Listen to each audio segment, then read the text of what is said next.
Jack? Jack, tu viens de taper une mouste? On va toucher Poppies? Non, désolé. Bah quoi, tu abandonnes tes potes? Non, ce qu'il y a, c'est que je suis pris. C'est ma soirée entre hommes avec mon fils. Ah.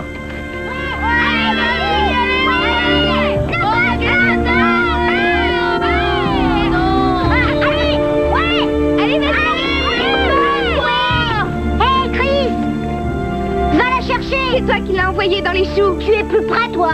Allez, va la chercher.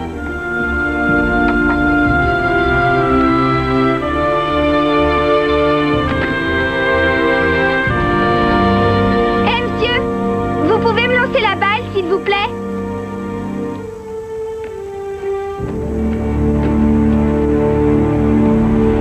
Tiens, voilà.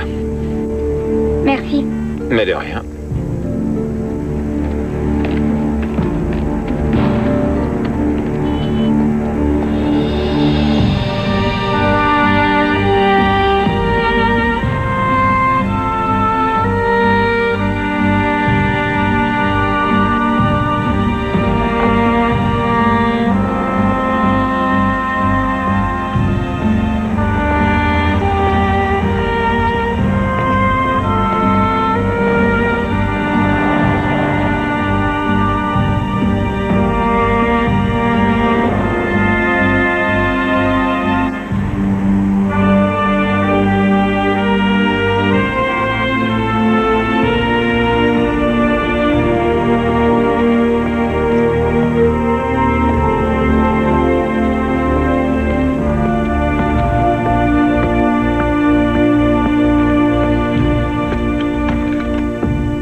Chérie, c'est moi.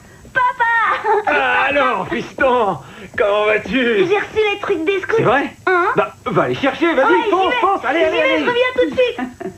Je suis bien contente que tu sois à la maison. Je t'adore. Je t'adore encore plus. Ah, qu'est-ce qu'il y a pour le dîner? On a des steaks et des patates. Bon, j'y vais. C'est gentil. Danny, quand tu auras fini, viens m'aider à mettre la table, s'il te plaît. Est-ce que je peux vous aider? Vous êtes Jack Bishop? Oui, c'est moi. Et vous, qui êtes-vous? Michael Lane.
Une seconde.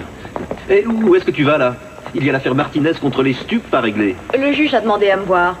De toute façon, l'accusation est réduite au simple délit, non? Faux. J'ai les résultats du labo. Il y avait plus de 500 mg. Et alors? Je connais au moins 3 procureurs qui ont pris plus de coke que ça à ma soirée d'adieu, mon vieux. Et ils ont tous été promus, pas condamnés.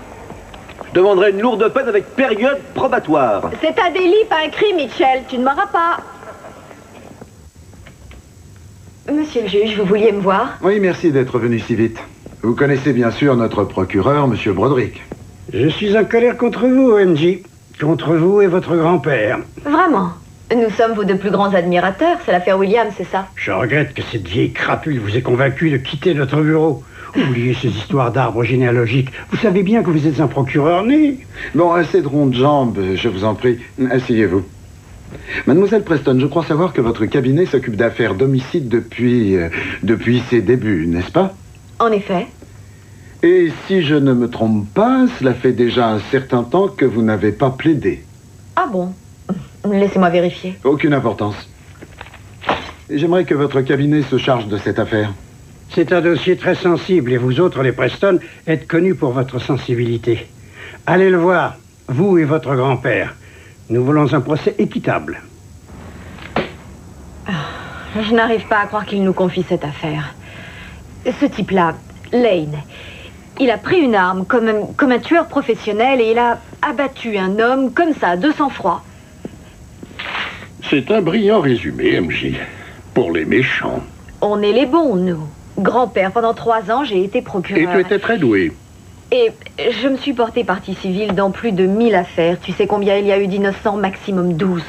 Donc, si Lane est coupable, il ne nous mérite pas. C'est ça ta position? Non, tout accusé a le droit d'être défendu, mais nous sommes obligés de nous en charger, là? Donc, une personne peut être trop horrible, trop vile, trop coupable pour que les Preston daignent le défendre. Oui, c'est exact. Je pense qu'il faudrait établir certaines limites. Elles ont déjà été établies, ça s'appelle la présomption d'innocence. Mais Michael Lane a déjà admis l'avoir assassiné.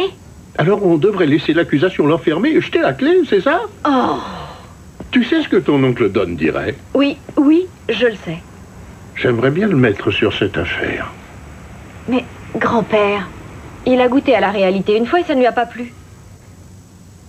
Chacun de vous est unique par son caractère, sa passion, et même mon ami Schumann, hein? Mais n'oubliez pas cette passion en entrant dans le tribunal. Servez-vous-en pour vous et votre client. Par exemple, votre honneur... Monsieur Preston? Je vous écoute. N'est-il pas exact que parfois la passion est insuffisante? Prenez l'affaire Cheryl Rose, par exemple. Non, vous prenez-la. Une fois, ça m'a suffi. Je vous avais trouvé remarquable. Oui. Le verdict aurait dû être en votre faveur. Je vous remercie, Schumann. Je vais enfin pouvoir fermer l'œil. Voyez-vous, aucun jury n'est facile, parce qu'il nous reflète, nous, et la société où nous vivons. Demandez-vous quelles sont les valeurs que nous cherchons à protéger et comment la loi et notre système de jugement par jury les reflètent. Bon, la semaine prochaine, je veux vous exposer des faits et vous feriez bien de les peaufiner.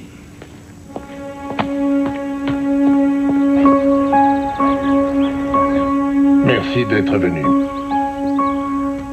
Papa, tout ce qu'il te suffit de faire, c'est de me donner l'heure et l'endroit. Il te faut un carton d'invitation maintenant? Tu sais, pour un avocat, tu as une mauvaise mémoire. Tu y penses encore? Oublie tout ça. C'est pas toi qui as perdu l'affaire Cheryl Rose, c'est nous. C'était un travail d'équipe. Tu as vu mes erreurs. Tu me les as montrées. Peut-être aurais-je dû te tenir ma langue. Pour m'épargner? Peut-être me suis-je montré trop dur. Le problème, c'est que j'ai horreur de perdre. Moi aussi, figure-toi. Je suis devenu avocat parce que tu l'étais. J'ai repris la boutique familiale. Mais tu enseignes à présent. Et j'adore ça. Ça me plaît beaucoup.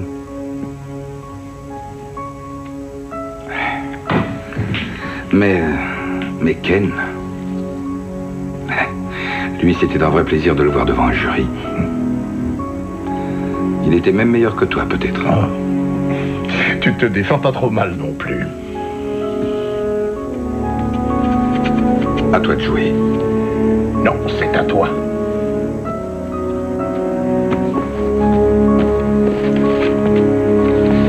C'est une affaire délicate. J'ai besoin de toi.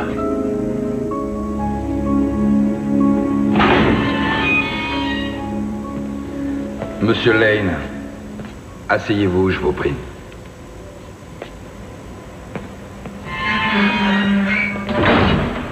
Je m'appelle Donald Preston, je suis avocat. Qui vous envoie? Non, personne ne m'envoie où que ce soit. Monsieur Lane, je suis là parce que je le veux bien. Vous perdez votre temps. Faites-moi plaisir, d'accord? Laissez-moi vous dire au moins de quoi on vous accuse. La partie civile a établi qu'hier à 18h15 devant le numéro 351 de la 95e rue, vous avez tué Jack Bishop à coups de revolver. Pour quelle raison? Jack Bishop était un monstre. Pourquoi dites-vous ça? Parce que je le connaissais bien. Monsieur Lane, vous êtes tombé sur un procureur féroce, il va vouloir vous emprisonner à perpétuité. J'ai fait ce qu'il fallait que je fasse. Votre vie n'a pas d'importance? Vous perdez votre temps, je vous dis, c'est un cas désespéré. Aucun cas n'est désespéré au regard de la loi, monsieur Lane. La loi? Mais c'est la loi qui a tout gâché dès le début, justement. Alors prenez votre précieuse loi, monsieur Preston, et mettez-vous là où je pense. Avez-vous le moindre remords? Ah oui, des tas. Je regrette maintenant de ne pas l'avoir fait plus tôt. Pourquoi avez-vous tué Jack Bishop? Il faut vous confier à moi, monsieur Lane. Tout ce que nous disons ici est confidentiel. J'en ai rien à foutre, moi, de Jack Bishop, du procureur ou du juge. Je veux que vous obteniez justice. Mais avant, vous devez tout me dire à propos de ce crime. Un crime? De ce crime? Vous voulez que je vous parle de ce crime? Je vais vous en parler du crime, moi. Il y a 7 ans. Jack Bishop a violé ma fille Tracy. Elle avait 8 ans à l'époque. Elle était belle comme un cœur et il l'a violée, il l'a sodomisée. Il a détruit sa vie. Vous deviez le tuer? Je n'avais pas le choix. Vous vouliez que j'obtienne justice, monsieur Preston? Eh bien, rassurez-vous, la justice a été rendue. Jack Bishop est mort. Mais si Lane ne veut pas être défendu, pourquoi devons-nous le forcer à prendre un avocat? Je vais te dire pourquoi. Il a une fille de 15 ans dont la vie est un enfer. Elle est complètement renfermée. Elle refuse de parler au psy. Elle est totalement larguée à l'école. En revanche, depuis l'âge de 11 ans, elle couche avec tout le monde et n'importe qui. Elle a fréquenté tous les hôpitaux psychiatriques d'ici à Poughkeepsie. Mais est-ce que Jack Bishop n'avait pas purgé une peine pour ça? Si, mais justement c'est là où le bas blesse. Avec Tracy Lane, c'était la 2e fois qu'il était arrêté pour agression sexuelle. La première fois, il avait été acquitté sur un point de procédure. Pour Tracy, le procureur a eu peur que la petite ne tienne pas la distance. Alors ils ont passé un accord. Ah, oui. Et tes copains du bureau du procureur en ont pondu un vraiment écœurant. Rien que pour le viol, il risquait jusqu'à 25 ans ferme. Mais ils l'ont laissé plaider le délit mineur. Et 6 ans plus tard, il revient dans le même quartier où il habitait avant. Dans le même quartier. D'accord, c'est nul, mais la loi est toujours la loi. Et Michael Lane n'est toujours qu'un vulgaire assassin, non? Je ne pense pas que ce soit si simple que ça. Nous ne connaissons pas les tenants et aboutissants de cette affaire. Peut-être que c'est plus compliqué. Et si ça ne l'était pas? Eh bien, dans ce cas, le jury le condamnera rapidement. Il passera le reste de sa vie en tôle et tu me diras, je te l'avais bien dit. Ça te va? Non, ne me parle pas comme à une de tes étudiantes, d'accord? Parce que je n'en suis pas Alors, une. ne te comporte pas. Du calme. Alors, vous avez tout à fait le droit de vous chamailler et de vous conduire comme des enfants. C'est une des prérogatives de la famille. Mais ce n'est ni l'heure ni l'endroit. Notre client est sur le point d'être inculpé. Écoute, je ne veux pas causer de problème, là. Non, je veux simplement Dan, exprimer... je t'ai demandé de te joindre à nous parce qu'on a besoin de tes talents et de ta passion. MC, tu es là parce que je pense que tu peux devenir une très bonne, voire brillante avocate. Il se trouve par hasard que vous avez des liens de parenté, j'espère, et Michael Lane j'espère aussi que cet état de fait ne nous nuira pas. Sa famille a besoin de notre famille. Compris? Oui. Allons-y. Bout de chou. Décide donc d'accorder à votre frère une protection policière et de vous relâcher contre précaution personnelle, monsieur Anderson. Monsieur Preston? Ah, monsieur Broderick. Salut, vieille branche. On joue enfin dans la cour des grands, hein?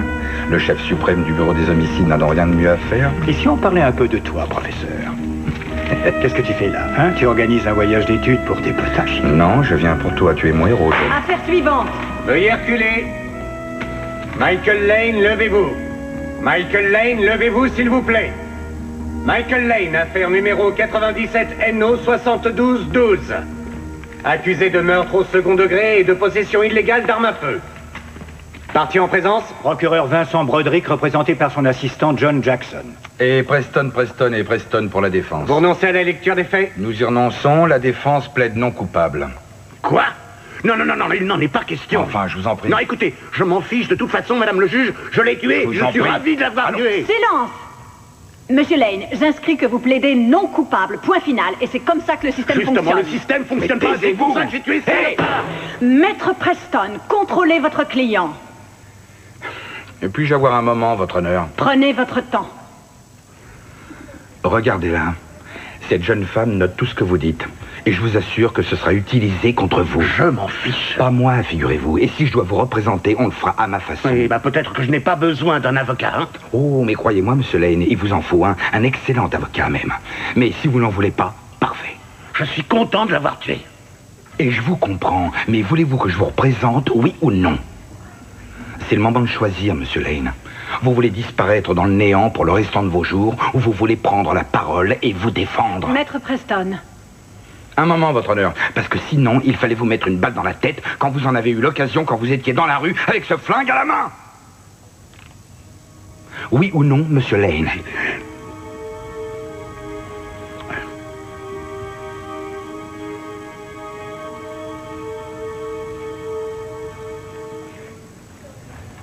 Votre honneur, mon client vient juste de m'autoriser à plaider non coupable. En ce qui concerne la caution, Ne vous fatiguez pas, Maître Jackson. Une caution est hors de question.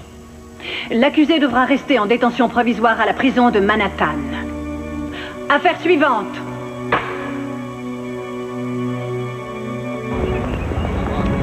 Justement, je te cherchais. Je croyais que tu étais toujours au régime. Perdu. Surtout le dis pas à ma femme. Je t'invite. Je paie. Et que me vaut cet insigne honneur? Tu acceptes l'affaire? Tiens. Prends-en un autre pour la route. Non, merci. Je suis ébloui de la vitesse à laquelle toi et ton client avez établi de si bons rapports. Mais ça risque d'être mon ex-client au train où vont les choses. Mais comment ça? Tu étais là, il ne veut pas d'avocat. Si tu veux plaider la folie, on te suivra. Pourquoi est-ce que tu me dis ça? Parce qu'on est frères de barreau. Parce que notre matière première est là. Non, merci. Je suis sûr qu'il n'acceptera jamais de dire qu'il est devenu fou. Dans le cas contraire, tous les psychiatres prouveraient qu'il savait exactement ce qu'il faisait. Michael Lane est vraiment indéfendable. C'est pour ça qu'il a besoin de toi, professeur? Regarde, maman. Regarde, t'as vu comme je dribble bien? Oui, maintenant, vas-y, tire. Et il tire et il marque. Ouais. Excusez-moi, bonjour. Vous êtes Julie Bishop? Oui. Je suis Don Preston. Enchantée. Mon associé, Mary-Jane Preston, nous sommes avocats de la défense pour Michael Lane. Navré pour ce qui vous est arrivé. Si vous étiez vraiment navré, vous n'auriez pas accepté de le défendre. Je comprends tout à fait vos sentiments, Madame Bishop. Mais ça ne prendra qu'une seconde. Quand votre époux est finalement sorti de prison, pourquoi avez-vous décidé de rester dans le même quartier où vous viviez avant? Comment osez-vous? Comment osez-vous? Vous devriez avoir honte tous les deux. Michael Lane a abattu mon mari comme un chien enragé. Et vous avez le culot de débarquer ici et de me poser vos petites questions. Nous voulons seulement vous parler de votre mari. Et si on parlait de Michael Lane, comment pouvez-vous défendre ce salopard? Est-ce que votre mari n'avait pas un avocat quand il a été accusé de viol sur mineur? Il a plaidé coupable. Il est allé en prison. Il a suivi un traitement. Et vous l'avez soutenu. Vous auriez pu partir. Nous avons un fils. Don, allons-nous-en, ça ne nous mènera nulle part. Non, attends. Hé, maman, viens voir, je vais faire un super panier. Regarde. Je te regarde, je te regarde. Attention. Madame Bishop, c'est Danny, c'est ça? Oui, c'est mon fils. Que croyez-vous que votre mari aurait fait si Michael Lane avait violé Danny ici? Non, non, S'il avait vous vu votre fils et... Taisez-vous! Votre mari aurait voulu le tuer, n'est-ce pas? La question qu'il faut vous poser, c'est pourquoi Michael Lane a fait une chose si horrible, c'est tout. Madame Bishop, la fille de mon client a été violée par votre époux. Elle en subit encore les conséquences aujourd'hui. Mon époux avait payé sa dette à la société et il avait changé. Aujourd'hui, il est mort abattu par votre client. Vous venez fouiner, alors regardez, Danny. Et demandez-vous ce que cette pourriture lui a fait.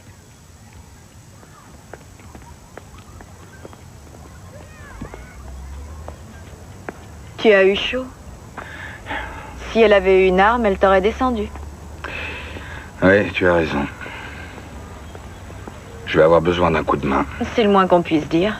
Il faudrait te faire soigner. Récupère tout ce que le procureur a découvert et tout ce qui pourra nous servir. Je veux le maximum d'infos. Regarde ce gosse. Quel genre de vie il va avoir, hein, grâce à notre client.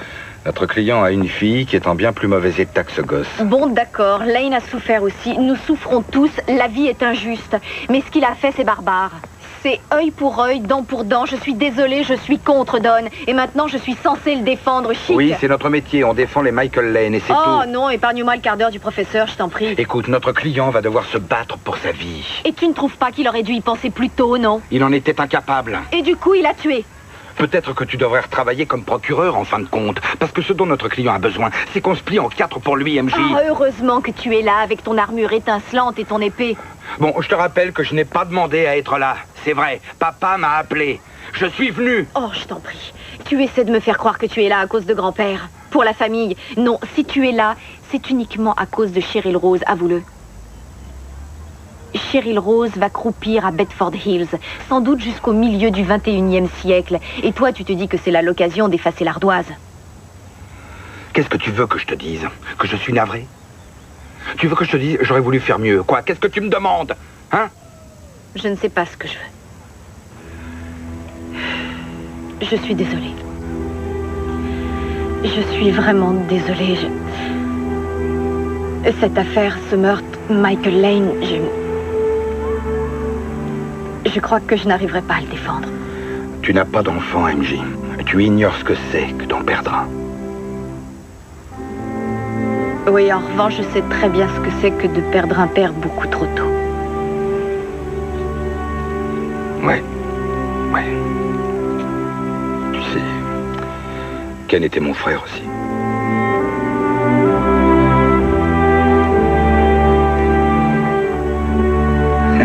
Oui, mais tu aurais dû insister. Tu aurais dû me dire, ne t'approche plus de ta famille, ils sont tous dingues. Mais c'est ta famille. Mais mon père, je l'adore, bien sûr. Mais il surveille toujours tout. Rien n'a changé. Et MJ, elle me rend barjot, elle. Pourquoi? Parce qu'elle ne suit pas la politique familiale à la lettre? Non, parce qu'elle a une prise de position morale et que ça se fait pas chez les avocats. C'est malin. On a une conversation intelligente, là. Ah ouais, tu trouves? Tu viens pourtant de dire qu'elle te rendait barjot. C'est vrai, parce qu'elle estime qu'on défend le genre de philosophie du œil pour œil. Et c'est pas le cas? Non. Non, parce que sinon, ils seraient obligés de dire que leur client n'aurait pas dû tuer Bishop, mais seulement le violer et le sodomiser. Je te rappelle que ta sœur est là, Steven. Bon, je sais ce que violer veut dire, maman. Ah ouais? Et la sodomie? Steven. La sodomie? Mais qu'est-ce que tu sais de la sodomie? Tu peux me l'épeler au moins? Chérie, je t'en prie, Reste écoute. une pizza? Je vous écoute. Excuse-moi, je te taquine.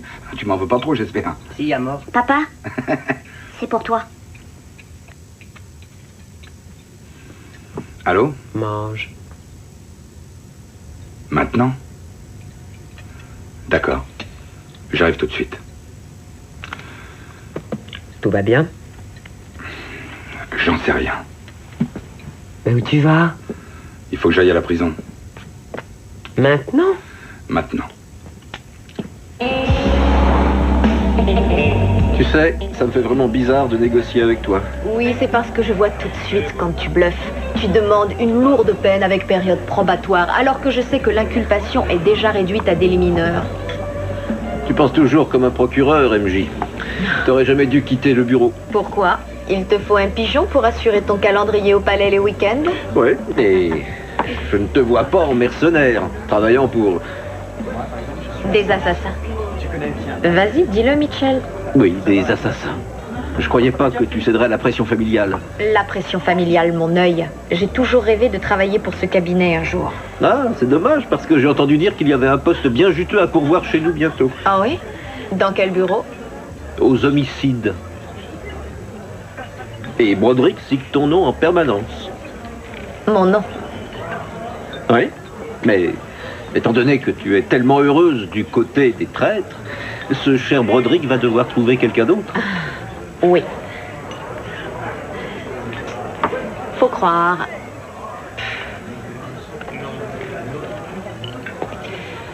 Et MJ, Oui?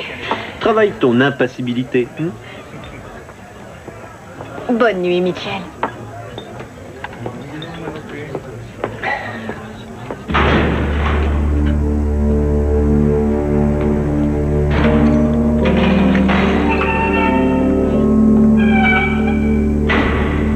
Monsieur Lane, vous voulez me voir alors? Qu'est-ce qu'il y a? Elle m'a écrit une lettre. Qui? Tracy, ma petite fille. Elle m'a écrit, tenez, lisez.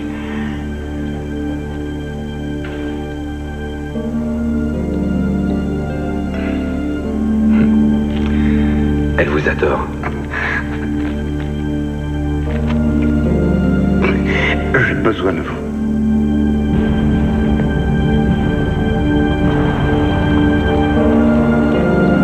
Bonjour, Monsieur Preston. Bonjour, Suzanne. Grand-père, Oui? tu as une minute. Oui. Si quelqu'un abattait un de tes fils, qu'est-ce que tu ferais? Tu me demandes si je voudrais le tuer. La réponse est oui, bien sûr. Oui, mais tu ne le ferais pas, n'est-ce pas? Tu ne tuerais pas quelqu'un comme ça. Non, mais je ne me fais pas d'illusions sur mes sentiments.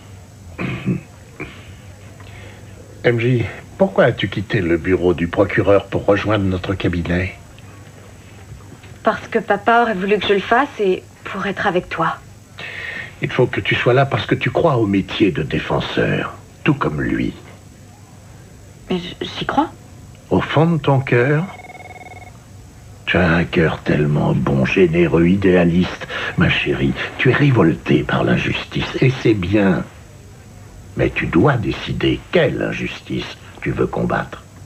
Michael Lane joue sa vie dans cette affaire. Je sais.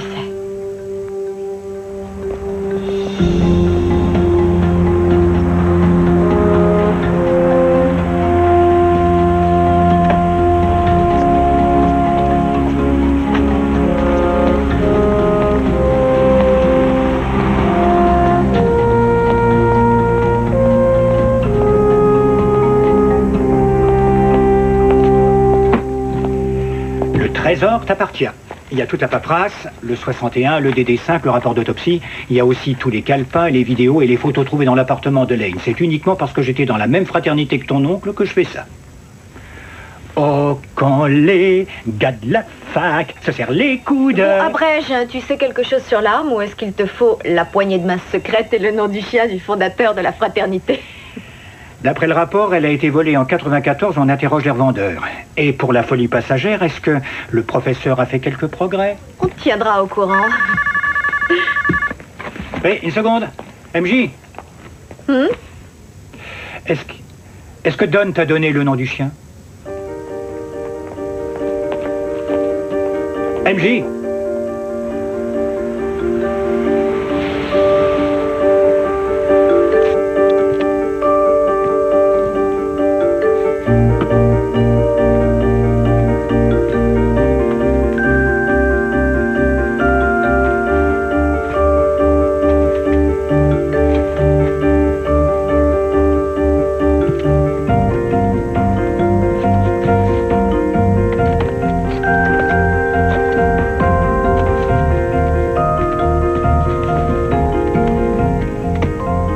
Ça y est. Je vais souffler les bougies, papa. J'en suis certain, mais ce n'est pas ton anniversaire, ma chérie. C'est celui de Tracy. Tu pourras les souffler quand ce sera le tien. Qui est juste dans 3 mois. On aurait dû faire ça dans la cuisine comme je l'avais proposé ce matin. Allez, attention, tu es prête? Tu es prête à souffler? Oh, tiens, souffle le briquet. Tu es prête? Et on souffle fort. Joyeux anniversaire, Tracy.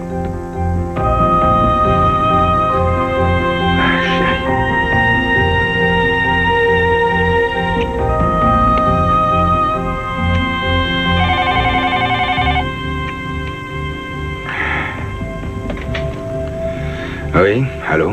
Don, CMJ, écoute, je piochais dans ce qu'ils ont trouvé chez Lane et... Mais tu rigoles, il est 11h30, la journée a été longue, ça peut attendre, non? Pas si je suis censée t'apporter le maximum d'infos. Je crois que j'ai mis le doigt sur quelque chose de bizarre.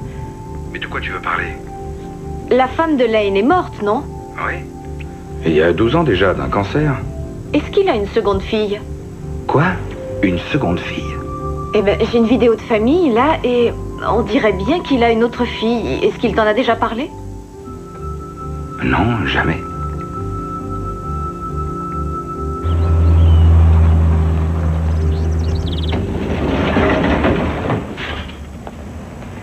Bonjour, je viens voir Tracy Lane. Il me faut votre nom, votre adresse et une pièce d'identité. Et une signature.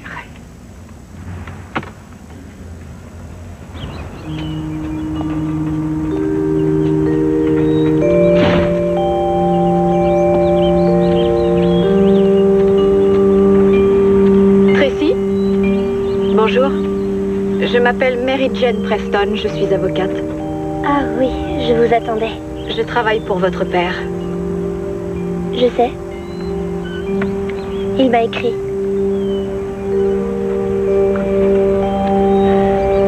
Vous voulez lire sa lettre? Non, je crois que ça ne me regarde pas.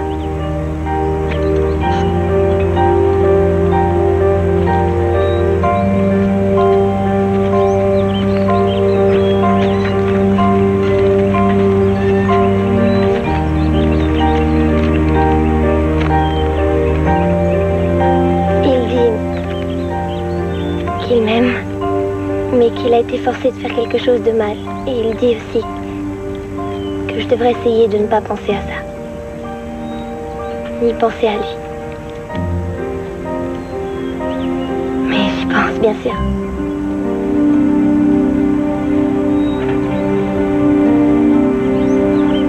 Je pense à plein de choses. Des choses mauvaises. Il dit que je devrais essayer de prendre soin de moi. Et d'aller mieux. Et votre père, il vous aime? Oui. Oui, très fort.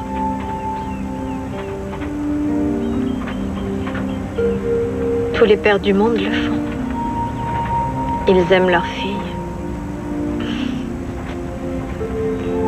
Avant, je lui écrivais des super histoires. Elles étaient super. C'est vrai.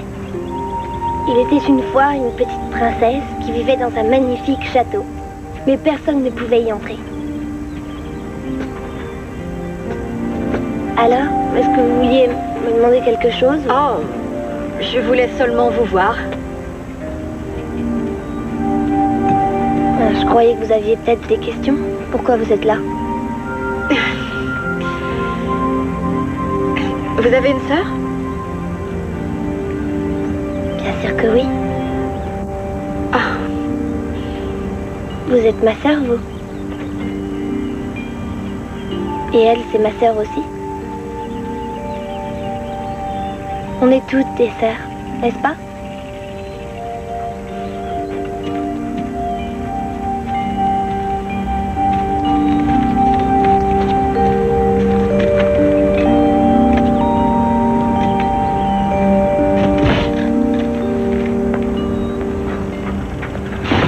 Bonjour.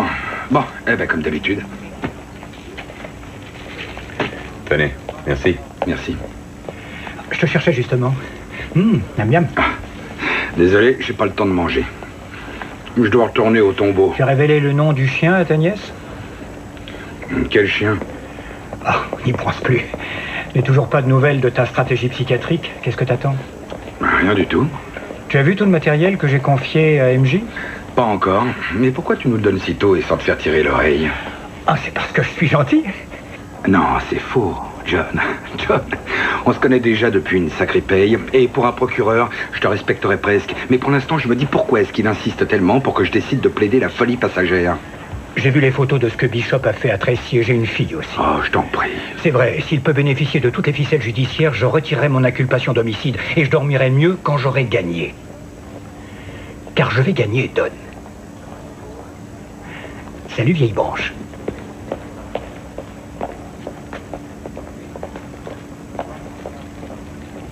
Comment saviez-vous que Jack Bishop était de retour dans le quartier? Par la loi Megan. Sur les agressions sexuelles, comme je savais qu'il avait presque purgé sa peine, j'ai appelé les flics. Ils savaient où il irait habiter. Et vous étiez hors de vous? Ça paraît logique, non? Écoutez, j'essaie d'établir une stratégie de défense plaidant la folie passagère, mais vous avez refusé de voir les psychiatres 3 fois de suite. Et combien de fois faudra-t-il que je vous dise encore que j'avais toute ma tête? Ce genre de défense ne vous intéresse pas? Ah, non, ça ne m'intéresse pas. Non.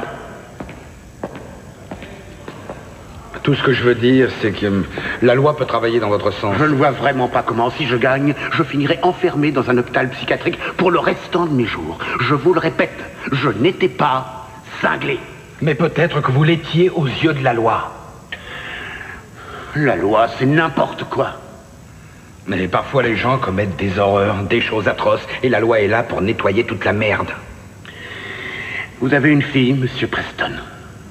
Oui. Mais comment est-ce qu'elle s'appelle? Kelly. Imaginez votre Kelly se réveillant en plein milieu de la nuit, toutes les nuits en hurlant.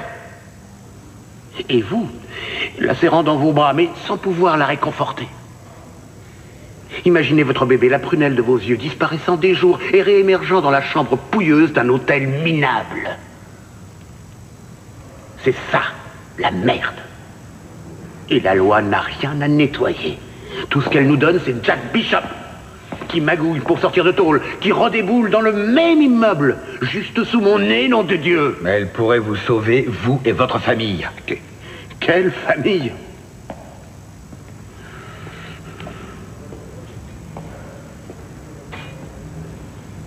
Vous oubliez votre fille aînée, Monsieur Lane. De quoi parlez-vous?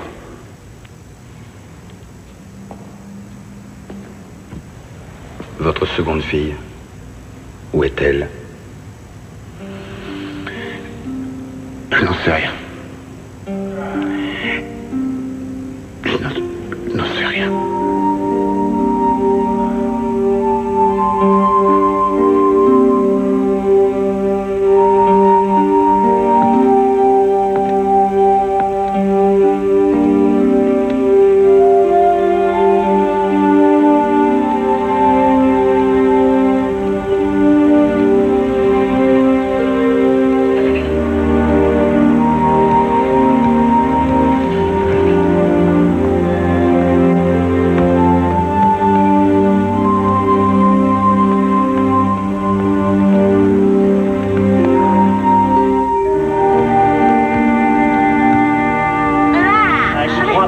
C'est à mon tour d'essuyer, je te signale. C'est faux. Oh, il m'énerve. Papa, tu as fini? Oui, merci. Tiens, je t'apporte une autre assiette à laver. Je t'ai dit que c'est pas à moi de laver, je l'ai déjà fait hier. Menteur, hier t'as essuyé. Même que t'as cassé un verre, t'as qu'à demander à maman si c'est pas vrai. Mais si, je te le dis. Mais non, je te dis qu'hier j'ai lavé.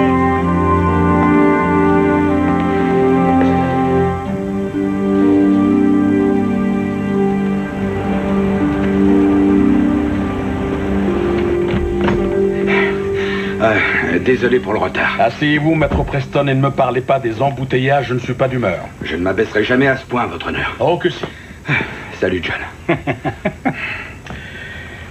Qu'est-ce que vous en pensez?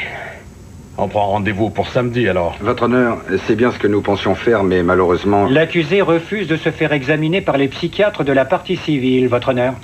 Est-ce exact, maître Preston? Len ne veut pas de ce genre de défense? Ce n'est pas une question de pure forme, monsieur Preston. Étant donné le secret sur les relations avocat-client, c'en est une. Alors peut-être qu'il est trop cinglé pour plaider la folie. Ça vous va, 7h30? Je vous assure que c'est une perte de temps complète. Il est mentalement apte à être jugé. Alors je serai donc obligé de rejeter toute stratégie de défense psychiatrique.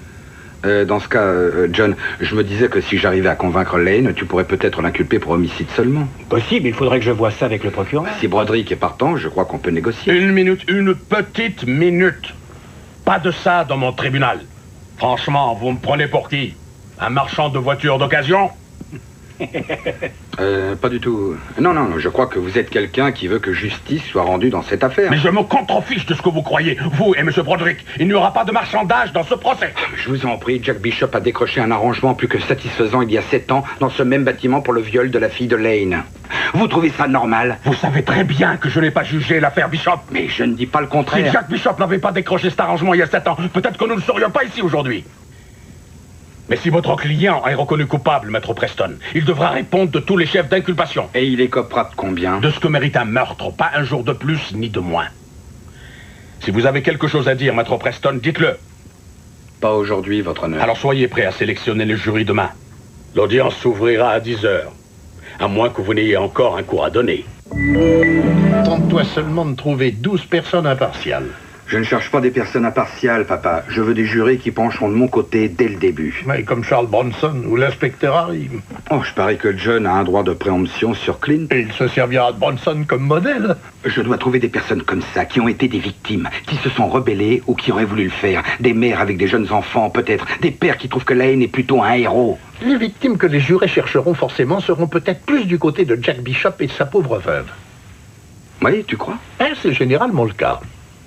Quand ton frère choisissait un juré, il essayait systématiquement de le regarder droit dans les yeux. S'il esquivait, il s'en méfiait. Mais s'il le regardait plein phare, « Je viens du mission et je veux des preuves !» Il le choisissait tout de suite parce qu'il allait l'écouter. Et pourquoi tu choisirais pas le jury? Parce que c'est ton affaire. C'est plus drôle comme ça.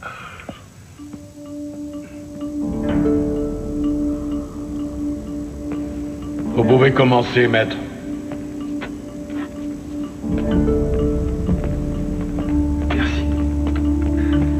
Bonjour. Comme vous le savez, mon client est accusé de meurtre et de possession illégale d'armes à feu, mais pour l'instant, comme le juge Williams vous le dira, il est présumé innocent. Ça pose un problème à quelqu'un? L'un d'entre vous croit-il qu'il se trouve là parce qu'il est coupable? Jack Bishop avait lui-même été condamné pour un crime horrible. Estimez-vous que cela retire toute valeur à sa vie, Madame Clarkson? Non. Vous ne dites pas, de toute façon, il ne méritait pas de vivre, tant pis. Non, bien sûr que non. Vous avez mentionné dans le questionnaire que vous avez une fille. Quel âge a-t-elle? Elle aura 11 ans dans un mois. Ah, j'en ai une à peine plus vieille. Assez chouette à cet âge-là, en général. Donc, quand vous regardez l'accusé assis là, et que vous pensez à votre propre fille, est-ce que vous vous dites « je ne serai jamais dans une position comme celle-là » ou plutôt « oh mon Dieu, pourvu que ça ne m'arrive jamais » Pourvu que ça ne m'arrive jamais. Oui. Est-ce qu'une personne a le droit de défendre sa famille? Monsieur Coleman. C'est plutôt une responsabilité. C'est comme ça que je le vois. En tant que père? Oui, en tant que père. Alors, Monsieur Coleman, si un homme agressait votre famille de façon très violente et que vous l'aperceviez 2 jours plus tard dans la rue, que feriez-vous? Je suppose que j'appellerai la police. Pour qu'elle fasse son travail, n'est-ce pas? Oui. Oui, d'accord. Admettons que la personne en question soit arrêtée, envoyée en prison et après un certain nombre d'années, soit relâchée. Et vous la voyez, vous la rencontrez à l'arrêt du bus, sortiriez-vous un revolver et l'abattriez-vous parce que vous êtes toujours en colère? Je pourrais en avoir envie, mais... Oui, mais le feriez-vous? Non, monsieur. Non, pourquoi? Vous n'appelleriez pas ça défendre votre famille? Non. J'appellerais ça un meurtre. Ah, un meurtre.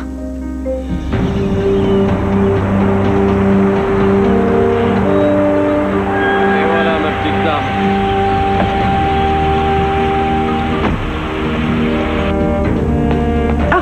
Vous venez revoir Tracy Lane? Non, c'est à vous que je veux parler, à vrai dire. Est-ce que tous les visiteurs doivent signer en entrant? Oui, bien sûr. Y compris les membres de la famille? Oui.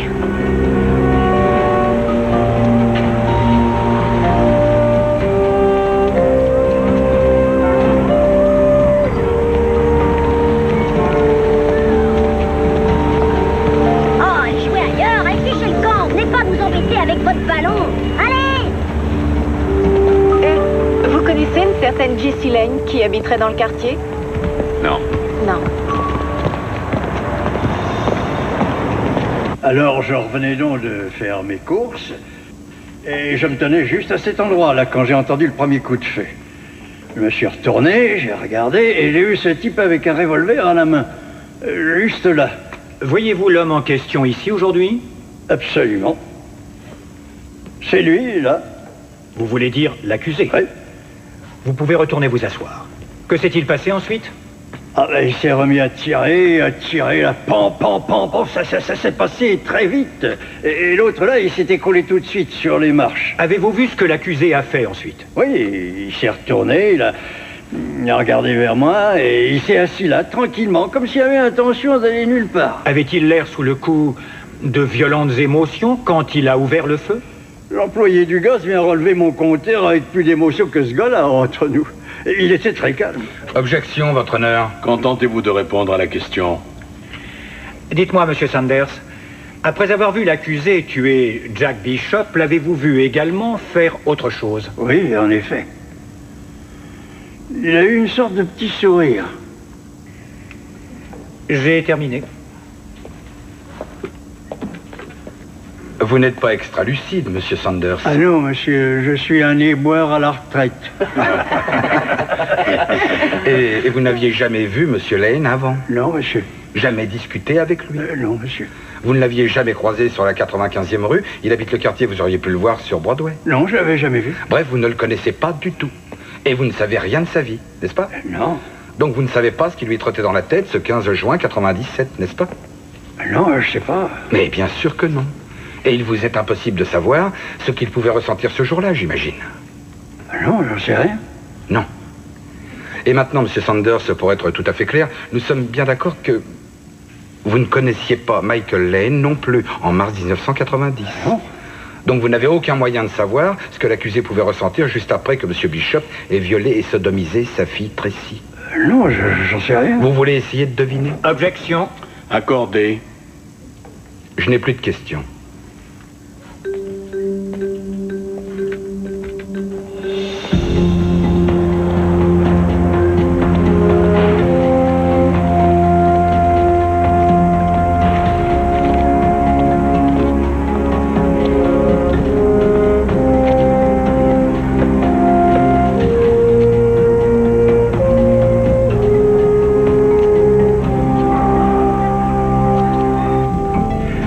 Pérez, j'aimerais vous montrer la pièce à conviction numéro 7 et vous demander si vous la reconnaissez.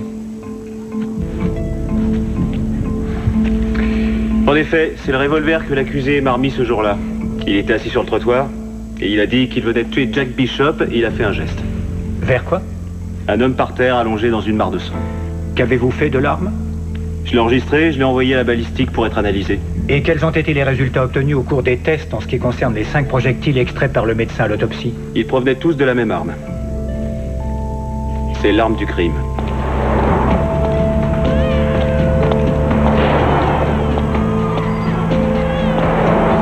Excusez-moi, je cherche quelqu'un. Est-ce que vous savez si Jessie Lane habite par ici? Oui, juste là. Merci. Elle y est en ce moment? J'en sais rien. Merci. Voici la pièce à conviction numéro 7. Vous la reconnaissez? Oh oui, je suis certain que c'est le pétard que j'ai vendu à ce type-là. Vous désignez l'accusé? Oui. Monsieur Mirano, comment en êtes-vous si sûr? Ah, c'est mon boulot, on apprend très vite à jamais oublier un visage. Quand avez-vous vendu ce revolver à l'accusé? En juin, je sais plus quand. Et qu'est-ce que l'accusé vous a dit quand il a acheté cette arme, monsieur Mirano? On était chez Flannery, vous savez, sur Columbus. Il a dit qu'il avait un petit problème, qu'il lui fallait un pétard. Vous souvenez-vous de ces mots exacts? Oui, il m'a dit texto, il me faut une arme et il me la faut tout de suite. Merci. Vous vendez des armes illégalement, n'est-ce pas, monsieur Mirano?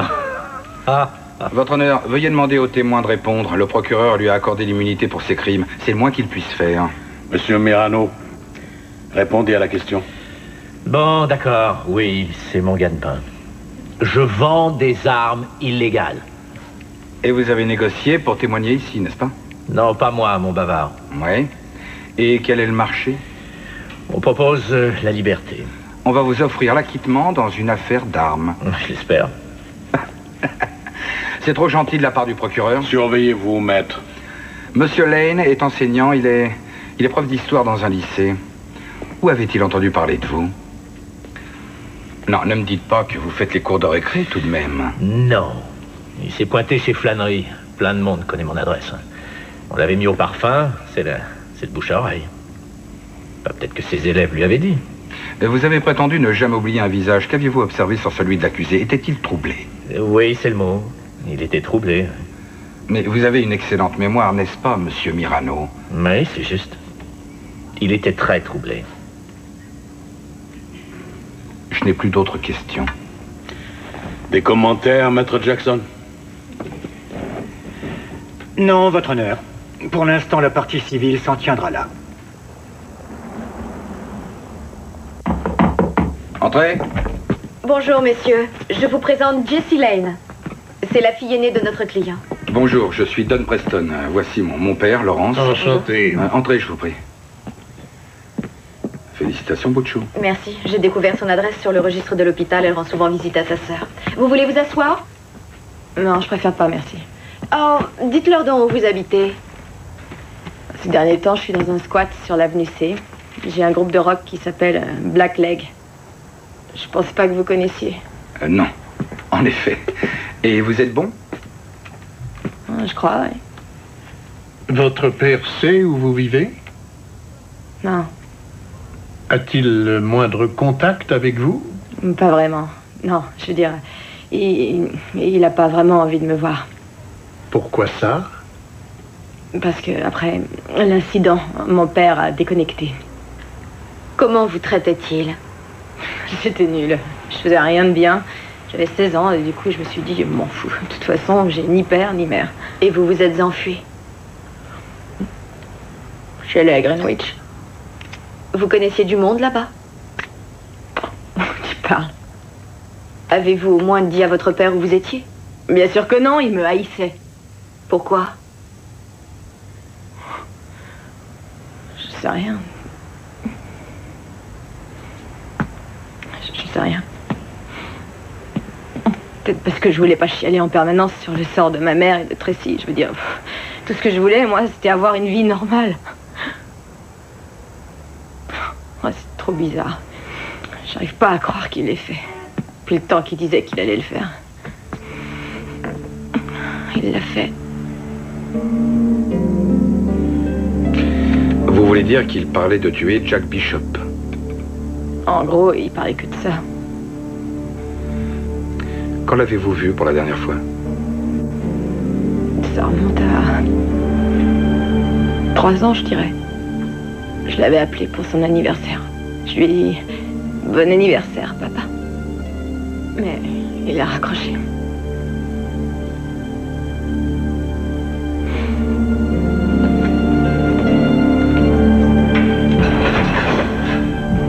Bonjour, Monsieur Preston. Qu'est-ce qu'il y a? On ne vous a rien dit?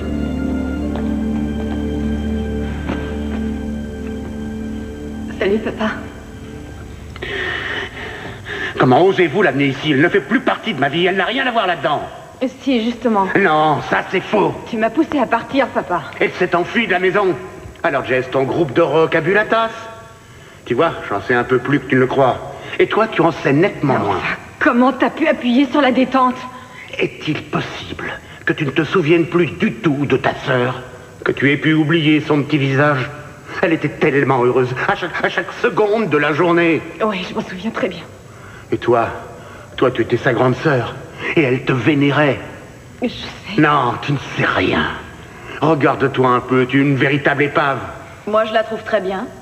Tu essaies de te cacher avec tes cheveux gras, ton maquillage, ton anneau, là. Elle peut rien comprendre, regardez-la. Si tu te regardais un peu, toi aussi, regarde ce que t'as fait. C'est toi qui as déconné, pas moi. Je veux dire, c'est toi qui as abandonné Tracy dans un hôpital et moi dans la rue, je te signale. Tu arrives même pas à voir ce qui est juste sous ton nez. J'ai fait la seule chose à faire. Non, c'était pas la seule chose à faire, Sans blague. figure-toi. Bon, allez, fiche le camp. Je ne veux pas te voir ici. Oublie que Je j'existe. veux pas, parce que je veux pas oublier. Je veux plus m'enfuir. C'est terminé, je veux plus. Alors c'est moi qui m'en vais. Gardien, ouvrez la grille.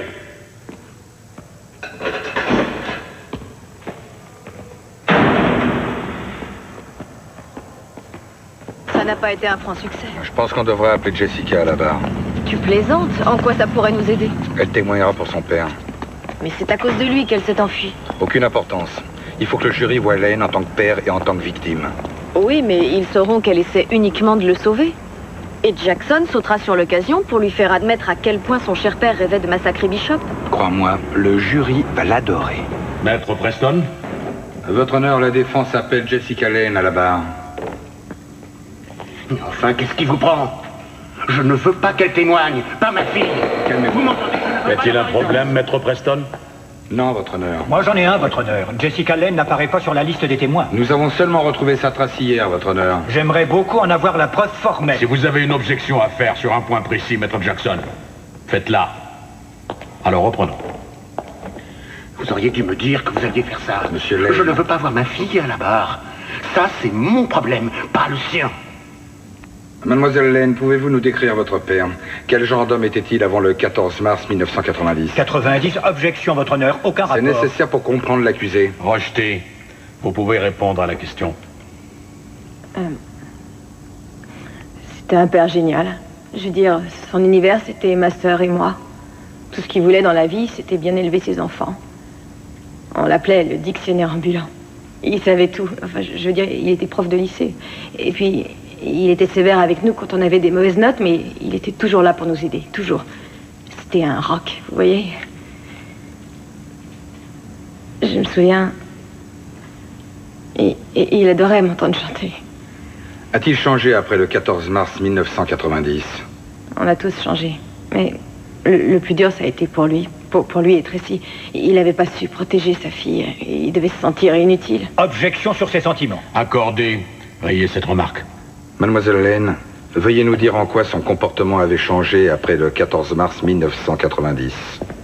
En gros, il dormait plus, il mangeait plus, il lui arrivait de rien avaler pendant des jours à part du café ou de la bière. Ça avait affecté son comportement?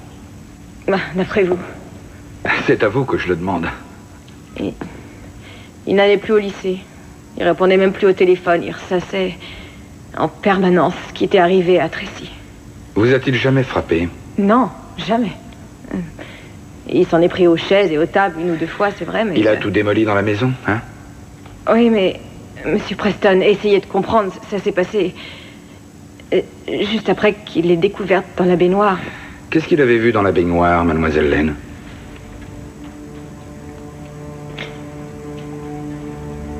Tracy. Il Et il y avait plein de sang dans l'eau. Et elle venait de s'ouvrir les veines.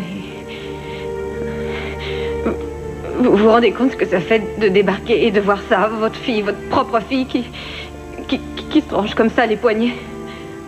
Alors qu'est-ce que ça peut faire franchement qu'il se saoule ou qu'il soit en colère? Et après que Tracy ait été admise à l'hôpital, les choses se sont améliorées? Non. Non, je veux dire, il s'intéressait plus à rien ni à personne. Pas même à vous?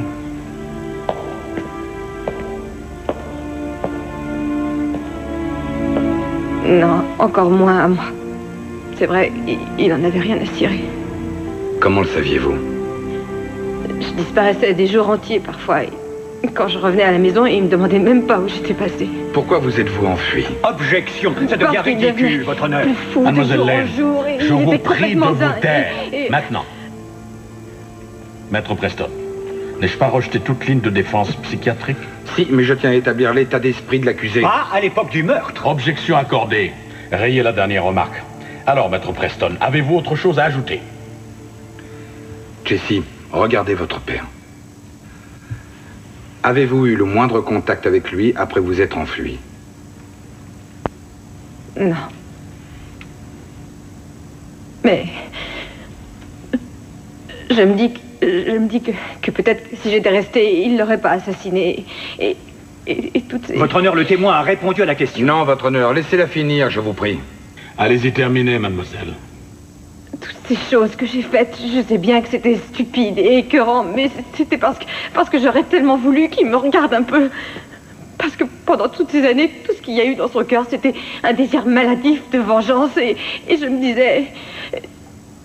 Quand est-ce qu'il y aura un petit peu de place pour moi aussi? Mais tu ne comprends pas. Si, je t'assure que si. Je comprends. Je te regardais et je voulais que tu saches qu'il y avait une personne au monde qui t'aimait toujours. Et voilà pourquoi je suis venue. Parce que je t'aime, papa. Et crois-moi, tu n'es pas obligé d'être tout seul maintenant.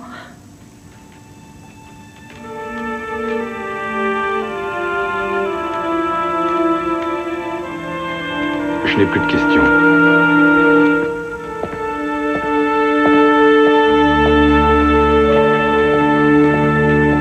Parlons un peu du 15 juin 1997. Vous n'avez pas vu votre père ce jour-là, n'est-ce pas? Non. L'aviez-vous vu cette semaine-là? Non. L'aviez-vous vu ce mois-là, alors? Non. Quand l'avez-vous vu pour la première fois cette année? Hier matin, je suis allée lui rendre visite à la prison. Donc, vous êtes incapable de nous dire quel était son état d'esprit le 15 juin 1997, le jour où Jack Bishop a été abattu à coups de revolver, n'est-ce pas? Je ne vous suis pas. Je veux dire, vous ne savez pas s'il était émotionnellement troublé ce jour-là ou tout à fait normal, mademoiselle Lane. Non, je sais rien. Bien.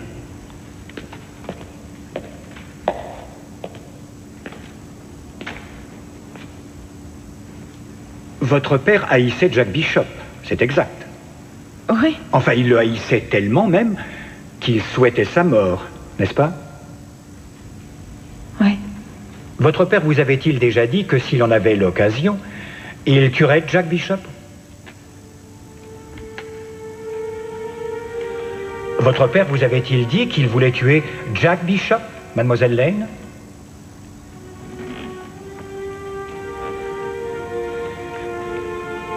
Mademoiselle Lane? Oui.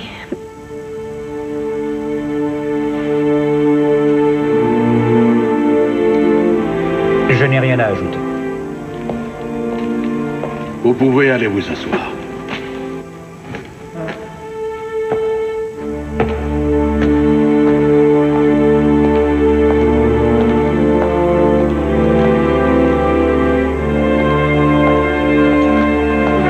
Jessie. Oh. Jessie.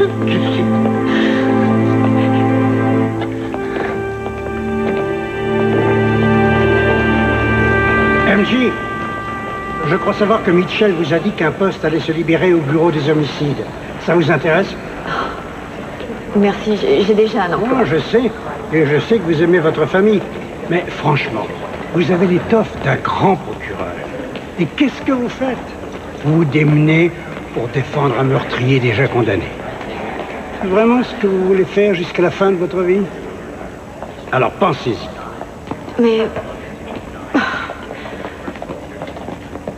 Et tu veux que Lane aille témoigner? Mais on peut rien faire d'autre. Il refuse de voir les psychiatres et tous les experts. Plaider la folie est exclu.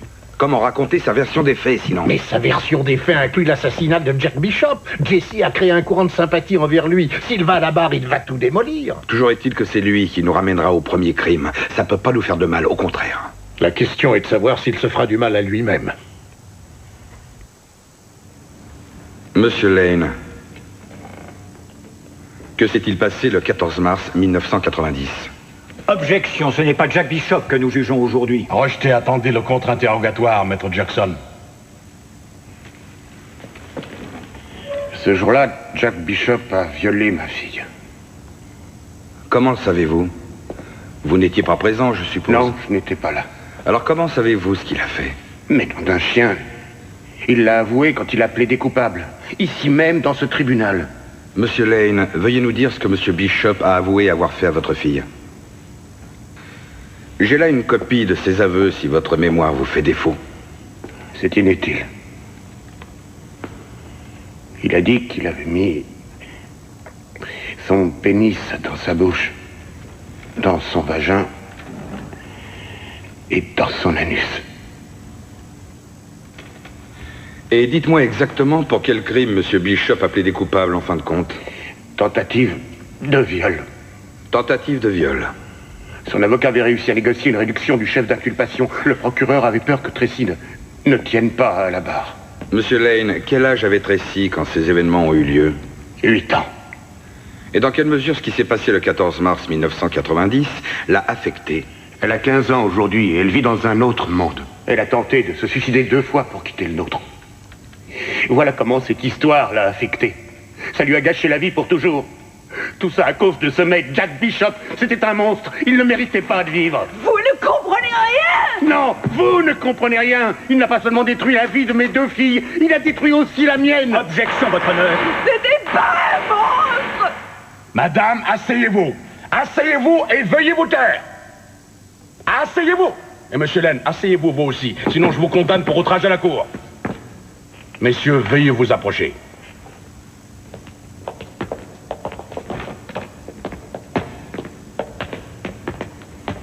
Votre honneur, c'est scandaleux et sans rapport avec ce procès. Qui juge-t-on ici?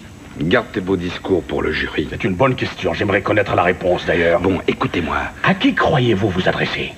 Si vous osez encore me parler sur ce ton, maître Preston, j'aurai votre tête. Mais votre Il n'y a honneur... pas de mais, sinon votre père devra vous représenter pour outrage à magistrat. Est-ce que c'est clair? Tout ce que mon client a en sa faveur, c'est son calvaire. Il faut le laisser parler, votre honneur. Ne me dites pas ce que je dois faire, maître. Retournez à votre place. Retournez à votre place. J'ai dit à votre place. L'objection de la partie civile est accordée. Veuillez rayer la dernière remarque de la transcription.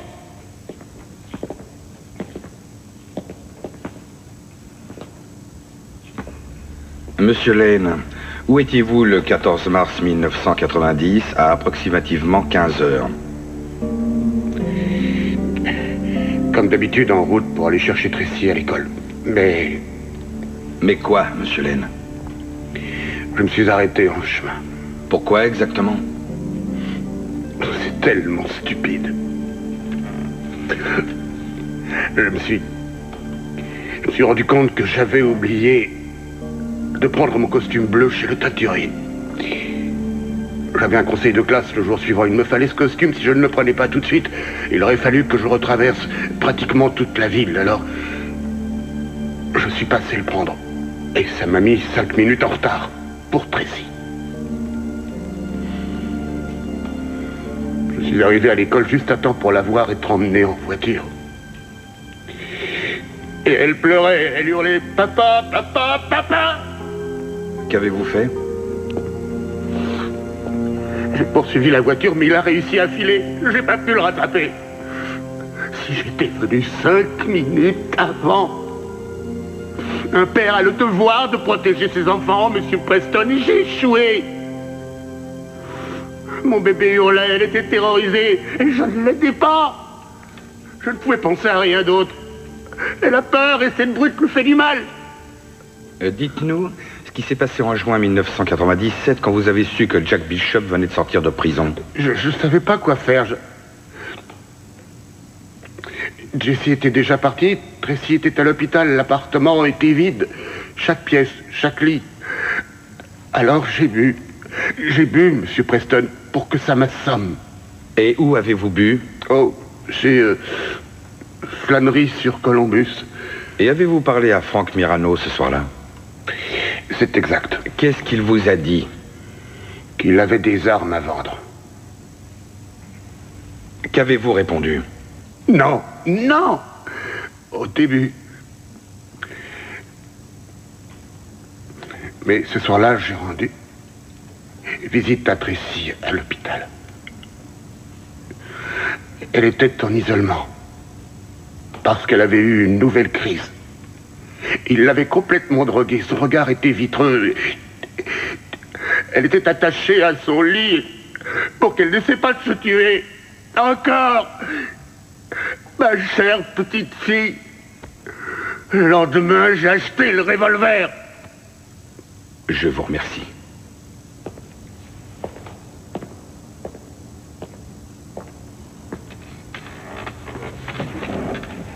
Je vais être bref, Monsieur Lane. Avez-vous tué Jack Bishop? Oui, je l'ai tué. Vous n'étiez pas ivre à l'heure du crime, n'est-ce pas? Non, j'étais sobre. Et vous saviez ce que vous faisiez, n'est-ce pas? Clairement. Vous ne vouliez pas le blesser seulement, pas avec 5 balles dans le corps. Non, je voulais le voir crever. Et vous aviez pensé à ce moment depuis très longtemps, Monsieur Lane. En effet. Et vous avez réussi, n'est-ce pas? Je crois. Vous avez réussi, vous l'avez abattu de sang-froid, n'est-ce pas? Oui. De sang-froid.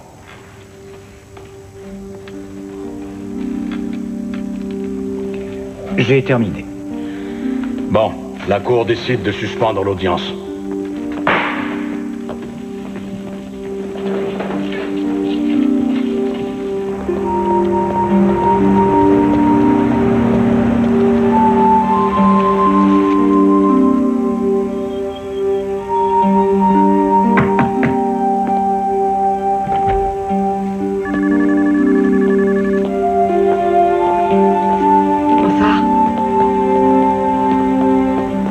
Quelqu'un.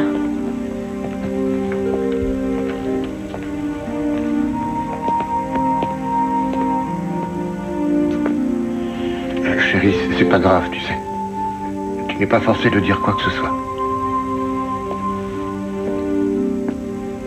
Montre-lui, Tracy. Vas-y.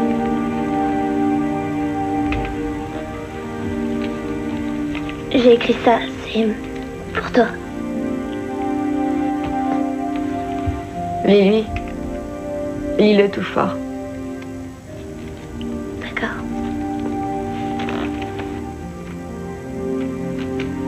Un poème par Tracy Anna Lane.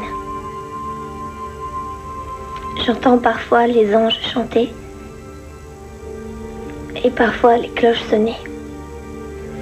Et parfois j'ignore comment me contrôler. Et j'aimerais que ce soit jamais arrivé.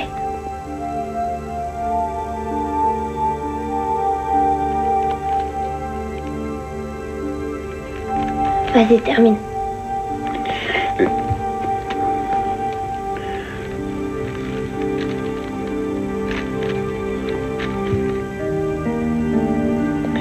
Et parfois, je veux mourir.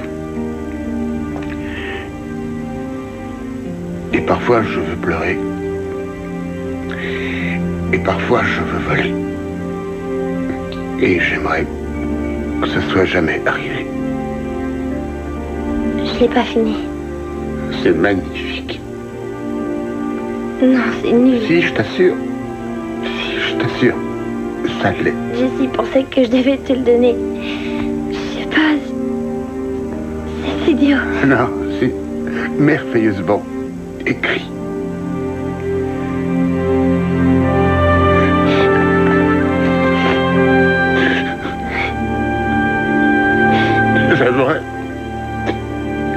J'aimerais que tout ça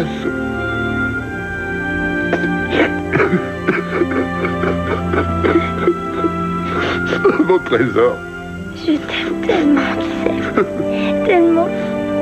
Tellement fort.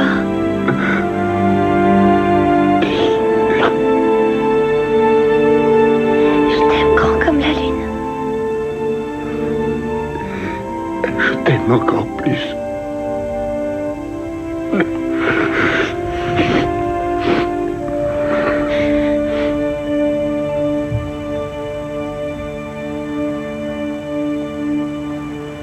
Est-ce que tu vois une autre solution? Non. Tu as vu le procureur? Non, mais j'ai rendez-vous demain. Espérons qu'il sera prêt à faire un petit effort.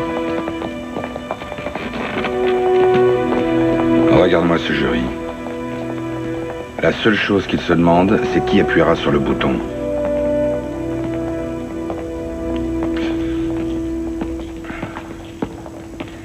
Écoutez, voilà ce qu'on va faire. C'est limite, c'est dangereux, mais je veux que Madame Bishop vienne à la barre. Et limite et dangereux, oui, c'est le moins qu'on puisse dire. Et Jackson objectera. Et pourquoi elle ferait ça? Il croira que ça n'apportera que plus de compassion pour la veuve éplorée. Ce qui est vrai, mais qu'est-ce que ça t'apportera à toi? La passion. MJ a vu le genre de femme que c'est. Et si jamais ça se retourne contre toi, tu te poseras des questions pendant des mois. Tu n'es pas à l'université, je te rappelle, la vie de quelqu'un est en jeu. Monsieur Preston, je veux y assister. Je crois que c'est trop... Attends, ça fera peut-être pencher la balance chez l'un des jurés.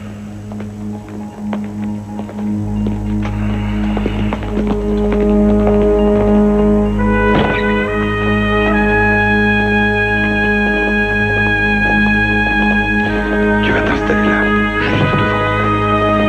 Et ne dis rien quoi qu'il arrive.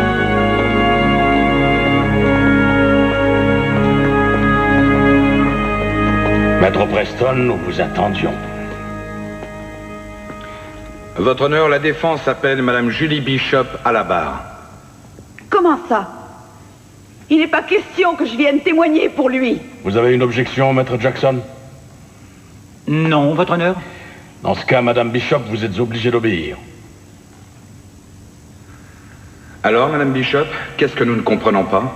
Maître Preston, invitez-vous le témoin à faire un discours. Je lui pose seulement une question, votre honneur, et je n'entends aucune objection de la part de mon collègue. Alors, Maître Jackson, en avez-vous une? Non, votre honneur. Vous avez parlé. Que vouliez-vous dire, Madame Bishop? Je refuse de rester là, à vous regarder crucifier mon époux de cette façon, comme si toute sa vie, ça n'avait été qu'un monstre. Vous ne vous rendez pas compte à quel point ça le perturbait, ce qu'il avait fait. Sa vie n'était qu'un long cauchemar après ce qu'il avait subi. Et qu'avait-il subi? Vous croyez qu'il faisait ça pour le plaisir? Il ne pouvait pas s'en empêcher, Monsieur Preston, parce qu'on lui avait fait ça, lui aussi. Oui, et s'il était vivant aujourd'hui, il voudrait me tuer pour oser le dire. Mais depuis l'âge de 5 ans, jusqu'à ce qu'il ait 10 ans, il a été, de façon répétée, violé et molesté par son oncle. Des dizaines et des dizaines de fois. Et ce n'était qu'un enfant. De même que Tracy n'était qu'une enfant. Ça le torturait cruellement. Ça l'obligeait à faire des choses affreuses. D'accord? Donc, ça n'était pas sa faute. Non, je ne dis pas ça. Il a assumé ses responsabilités. Il est allé en prison. Il avait changé. Jack avait changé. Ce n'était plus la même personne? Exactement. Donc, quand votre mari est sorti de prison, vous avez dû être très heureuse, hein? En effet. Vous l'avez ramené jusqu'au seuil de votre maison sur la 95e, c'est ça? C'est exact. Aviez-vous envisagé éventuellement de partir habiter plus loin? Non. Et vous croyez que ça ne poserait pas de problème? J'ai le droit de vivre n'importe où j'en ai envie. Fallait-il que ce soit à 5 pâtés de maison d'où vivait Monsieur Lane? Dans ce quartier, je suis chez moi. Mon fils va à l'école à côté. Et j'ai des amis qui y vivent. Regardez-le, Madame Bishop. Il est juste devant vous. Vous n'avez pas honte, franchement? Pourquoi le devrais-je? Je ne me prostitue pas comme vous êtes en train de le faire. Je veux seulement savoir ce que vous ressentez en étant dans la même pièce, sachant ce que votre mari a fait à sa fille, la condamnant à passer sa vie à errer d'un hôpital à l'autre. Que croyez-vous qu'elle ressente, elle? Objection, votre honneur. Maître Preston témoigne à nouveau. Objection accordée. Si vous avez une question, Maître Preston, posez-la. Madame Bishop, vous aimez votre fils Danny, n'est-ce pas? Oui, en effet. Peut-on dire que vous l'aimez énormément? Oui. Vous feriez tout pour lui, n'est-ce pas? Vous le protégeriez, vous le défendriez. C'est mon fils. Mais vous n'avez pas eu l'occasion de le défendre quand Michael Lane a frappé à votre porte? Non, c'est exact. Croyez-vous que Monsieur Lane défendait sa fille ce jour-là? Non, je ne crois pas. Croyez-vous qu'il la protégeait? Non, je crois qu'il voulait se venger. Vous voulez vous venger aussi, n'est-ce pas? C'est exact. Parce que vous n'avez pas eu l'occasion de le faire ce jour-là. Il n'a pas eu le cran de rentrer dans ma maison. Et j'espère qu'il va avoir ce qu'il mérite. Et c'est quoi, au juste, Madame Bishop? Qu'est-ce que Michael Lane mérite? Il mérite de mourir. Voilà, vous êtes satisfait maintenant. Mais vous pensez à ces filles? Il n'avait qu'à penser à elle avant. Avant quoi? Avant qu'il vienne devant chez moi avec une arme et qu'il détruise ma famille. Et à moi, vous y avez pensé, hein? Il doit mourir. Vous aimeriez sans doute l'électrocuter vous-même. Je veux le voir se filer de son sang, comme Jack là, dehors, sur les marches. Je veux le voir la gueule ouverte et voir ses yeux se révulser. Qu'est-ce que vous pensez de ça, hein? Voilà ce qui t'attend, espèce de fils de pute. Tracy!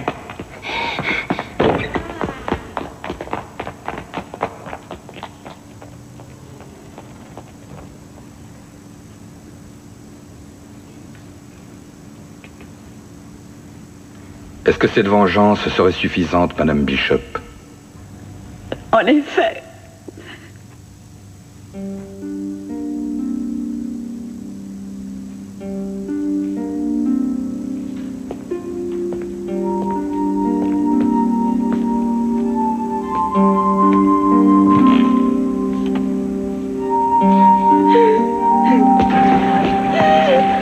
Calme-toi, Tracy. Calme-toi. Ne me touche pas.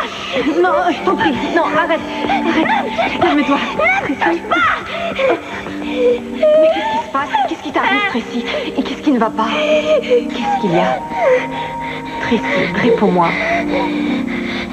Allons, calme-toi.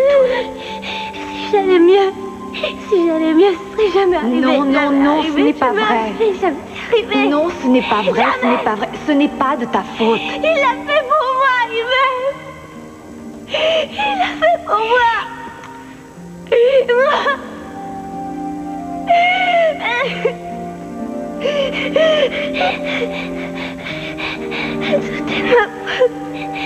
c'est ma faute.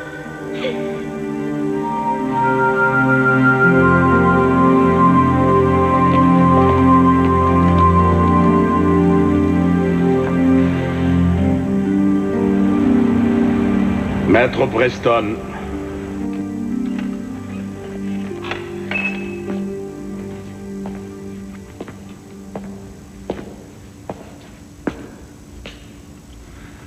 Où cela finira-t-il?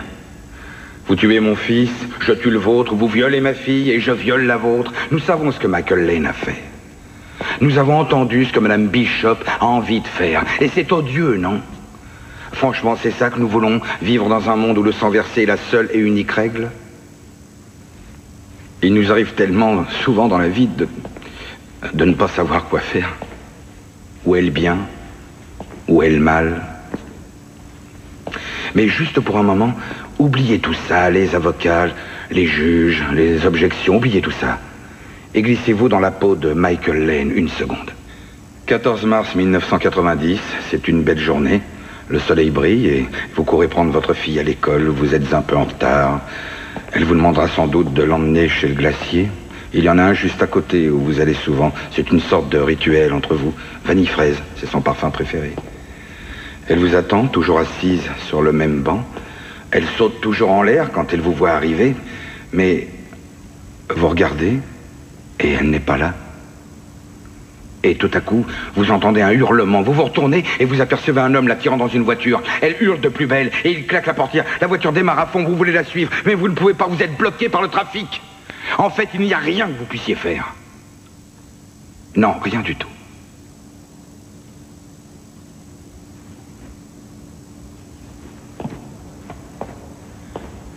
Tracy Lane a survécu au viol et à l'agression perpétrée contre elle par Jack Bishop, mais elle ne sera plus jamais la même. Son père Michael voulait obtenir justice. Et qu'est-ce qu'il a eu?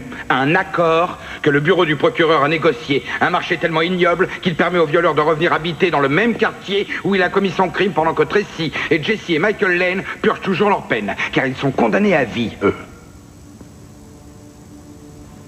Il faut trouver un moyen d'arrêter le cercle de la violence. Ne voulez-vous pas guérir les plaies? Mettre un terme à cette escalade? Non. C'est loin d'être une affaire facile. Tout n'est pas noir et blanc. Je sais que vous le voyez. Et que vous le ressentez tout comme moi. Maintenant, si vous le voulez, vous pouvez punir Michael Lane. Mais quel que soit le châtiment, il ne sera pas pire que ce qui lui a été infligé déjà à lui et à sa famille. Nous ne pourrons jamais soulager cette douleur-là. C'est ça le vrai crime. C'est ça la vraie tragédie. Merci.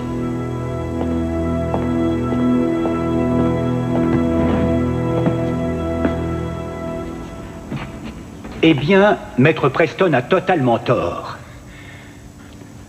Ce procès n'a qu'un but et un but seulement, définir ce qui est arrivé à Jack Bishop dans la 95e rue ce jour-là. Et c'est un meurtre. Oui, c'est noir sur blanc, et il est vrai que c'est horrible. Mais la véritable tragédie, c'est ce qui arrivera à notre société si un crime pareil n'est pas châtié. C'est notre civilisation. La façon dont nous tous vivons, qui est jugée aujourd'hui. Et vous, mesdames et messieurs, chacun de vous ici présent est dans la position unique de pouvoir envoyer un message. Le message est que nous avons des lois. Et que ces lois ne seront pas enfreintes parce que ces lois sont ce qui nous sépare de la barbarie.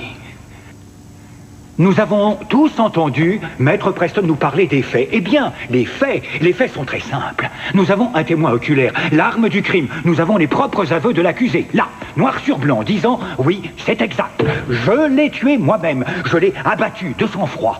Vous l'avez entendu. Inutile de nier. Ce que vous avez vu et entendu ici, et ne vous laissez pas séduire par les attraits de la justice personnelle, car ce n'est pas la vraie justice. C'est une tragédie. Ce que la famille Lane a enduré, mais ça n'excuse en aucun cas le meurtre. Ça ne justifie pas le meurtre. Michael Lane ne mérite pas votre compassion. Il mérite d'être puni pour ce qu'il a fait. Pour ce qu'il a fait. Il a été trouvé un homme dans la 95e rue. Il a sorti une arme et il a tué cet homme à coups de revolver. Voilà ce qu'il a fait. Et c'est vous, mesdames et messieurs les jurés, vous qui allez juger tous ces faits à présent. Pas le juge Williams, pas Maître Preston et pas moi, vous. Je vous demande de revoir ces faits, je vous demande d'examiner ces faits, et je vous demande de rendre un verdict de culpabilité. Cet homme est coupable de meurtre. Je vous remercie.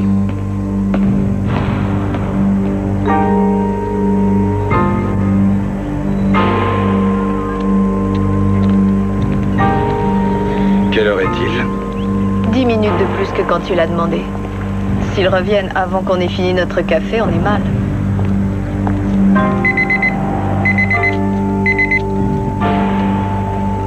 Ils reviennent.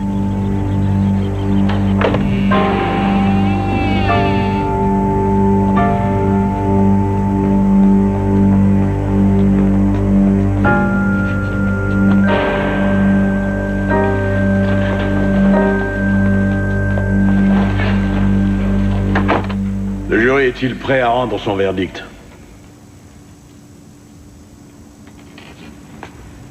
Nous n'en avons pas, votre honneur. Y a-t-il un problème? Nous comprenons les faits, votre honneur. Ce qu'il y a, c'est que... Comment pouvons-nous rendre un jugement?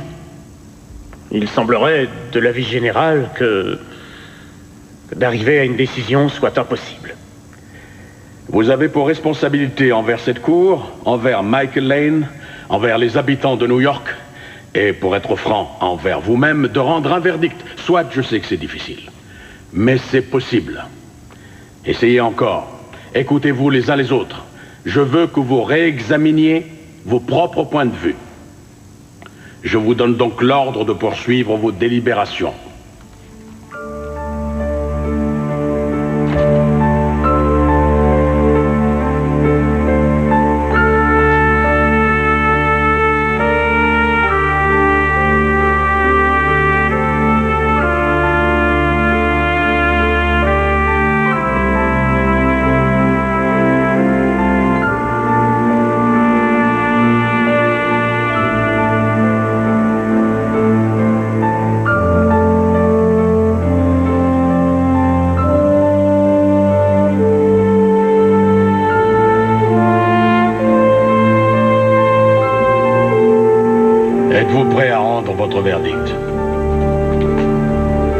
votre honneur. Accusé, veuillez vous lever.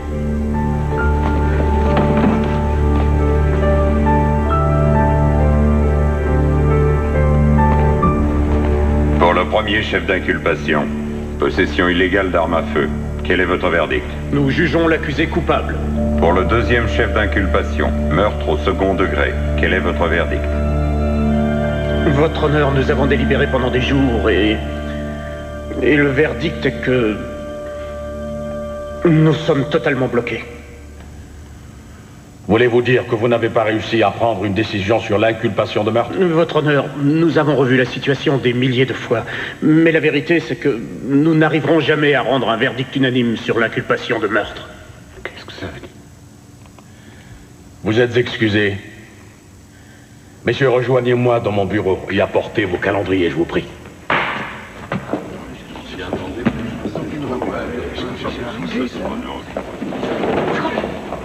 Je la rejoins tout de suite.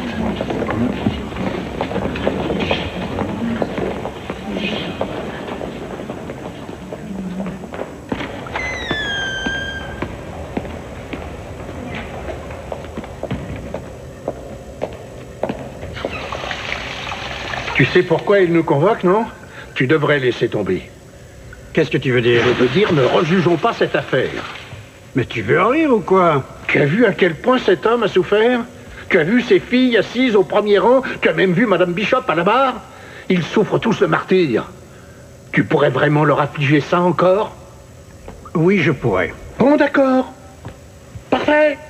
On est prêt. On continuera à juger cette affaire jusqu'au calende grec. On vire ce jury et le suivant, et le suivant. Et peut-être qu'on en trouvera un qui la quittera parce que nous n'abandonnerons jamais. Pourtant, cette affaire est déjà réglée et tu le sais très bien. Et si on parlait de justice? Ça ne t'intéresse pas, la justice, hein? Ça, c'est la justice. Absoudre un meurtrier? C'est la seule chose à faire. Tu crois? Pour qui? Pour Jack Bishop, raide mort, juste devant chez lui? Ou pour sa femme? J'en doute sincèrement, Lawrence. Lane ne va pas s'en sortir les doigts dans le nez. Williams le condamnera certainement pour possession d'armes à feu. Toi et moi, nous nous sommes battus toute notre vie. Nous avons été en désaccord total des milliers de fois. Mais aujourd'hui, dans cette affaire, le jury a décidé pour nous. Écoute donc, jury. Au fond de toi-même, tu sais qu'il a raison.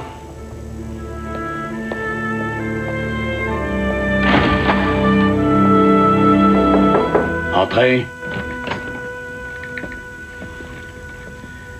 Bon, je vais remettre à plus tard ma sentence pour la possession d'armes. Quand pourrons-nous nous revoir pour un second procès?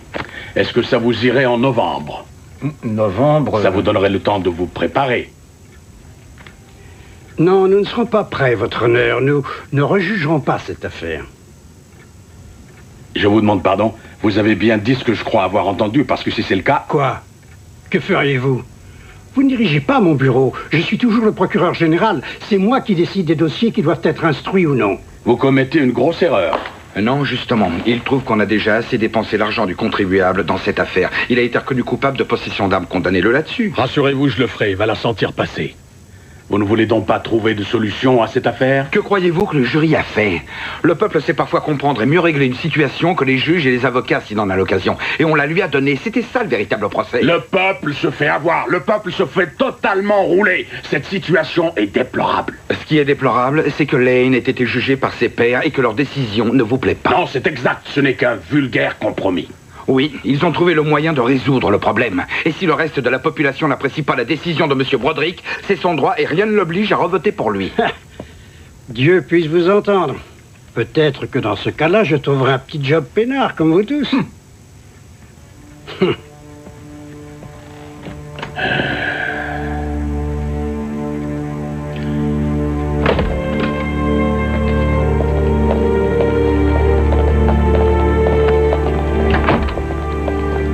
Monsieur Lane, le dossier est clos. Mais l'autre procès? Il n'aura pas lieu. Le juge Williams se prononcera le mois prochain pour le port d'armes prohibé. Et étant donné qu'il est sévère et connaissant ses sentiments dans cette affaire, vous aurez le maximum, qui est de 3 ans et demi à 7 ans. Après ça, vous serez un homme libre. J'arrive pas à y croire. C'est la vérité, monsieur Lane. Monsieur Preston, merci. Merci pour tout ce que vous avez fait. Merci, monsieur. Merci.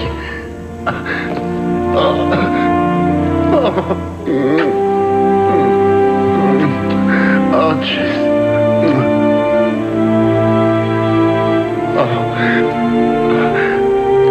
Tu t'occuperas d'elle? Promis. Oui. Oui.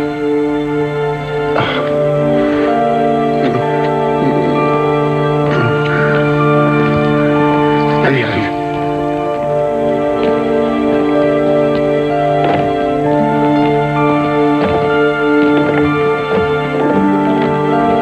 Bon travail.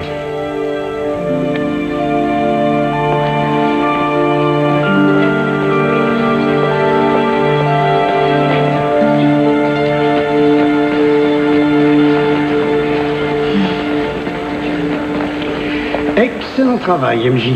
Je sais que vous étiez un peu débordé cette semaine, mais avez-vous eu le temps de réfléchir à notre conversation? Effectivement, oui, j'y ai réfléchi. C'est une opportunité formidable. Mais? Regardez-les. Ils seraient complètement perdus sans moi. Et puis, mon nom est déjà sur la porte. Je vous comprends.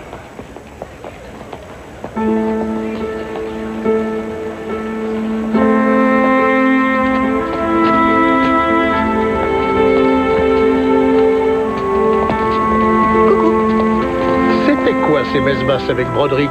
Oh, rien de spécial. Il y a juste un poste au bureau des homicides avec $10 000 de supplément. Ah!